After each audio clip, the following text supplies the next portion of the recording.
The wooden retaining wall was severely compromised after an unforeseen event. Excessive moisture penetrated the timber, causing rapid rotting and weakening of the structural joints. Several boards warped and split under pressure, while soil movement pushed against the softened sections, leaving the wall leaning and unstable. What was once a sturdy wooden barrier now shows clear signs of decay.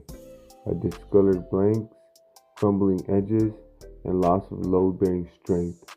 The damage illustrates how unpredictable forces can accelerate deterioration in wood structures, turning a protective wall into a safety hazard that requires urgent repair.